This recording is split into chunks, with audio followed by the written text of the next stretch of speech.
আজকে আপনাকে সরকারি যে স্পেশাল পিপি প্যানেল রয়েছে সেখান থেকে আপনাকে অপসারিত করা হয়েছে, এমনটাই কিন্তু খবর।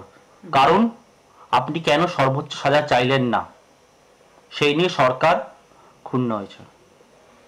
সরকার ক্ষুণ্ণ হলে আমার কিচ্ছু যায় আসে না।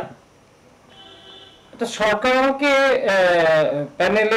প্যানেলে বা এটা স্পেশাল পাবলিক প্রসিকিউটর হিসাবে অ্যাপয়েন্ট করেনি। এটা পুলিশ অফিসারদের রেকমেন্ডেশনে এবং ওরা গভর্নরের কাছ থেকে চেয়ে নিয়ে এসছে স্পেশাল পাবলিক প্রসিকিউটর। নিশ্চয়ই কোনো কারণ আছে, তারা কারণ জানেন। কারণ এটা ওরা জানেন যে পারচেজ করা যাবে না আমাকে, এক। দ্বিতীয় নম্বর, যদি কেউ বরখাস্ত করেই থাকে আমার হয়ে গেল, কিচ্ছু হয়নি।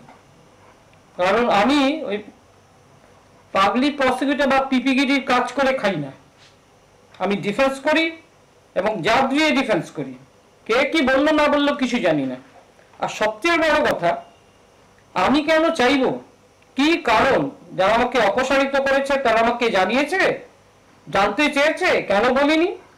ওরা যদি আইনটা পড়েন, আইনটা দেখেন, তাহলে বুঝতে পারবেন ওই আইনের বলে চাওয়া যায় না। কেন আপনি চাইলেন না? কেন চাইবো?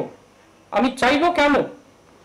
যিনি অপরাধ করেছেন, অ্যাকচুয়াল অপরাধ করেছেন, যিনি রেপ করেছেন, উনি গা ঢাকা দিয়ে আছেন। আমাদের কাছেও খবর আছে যে পেছনে কারা কারা ওদের গা ঢাকা দিতে সাহায্য করেছে। ইচ্ছা করলে সরকার থেকেও খুব তুরন্ত অবস্থা করে এবং ব্যবস্থা করে তুলে নিয়ে আসা যায়। অনেক খবর আমরাও পেছনে জানি। দ্বিতীয় নম্বর একটা কথা হচ্ছে, কেন চাইব? যিনি অপরাধ করেছেন তিনি গা ঢাকা দিয়ে আছেন। ওই ছেলেগুলোর সম্বন্ধে একটা প্রভিশন, ওই প্রভিশনের সম্বন্ধে আনা হয়েছে, গ্যাং রেপের যদি কেউ থাকে তাহলে সবাই দে উইল বি পানিশড।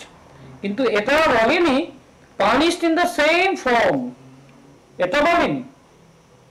একজনের লাইফ টাইম হলে আরো 50, আরো যারা যারা ছিল তাদের। আর তারপরে সার্কামস্ট্যান্স ইট ডিফার্স।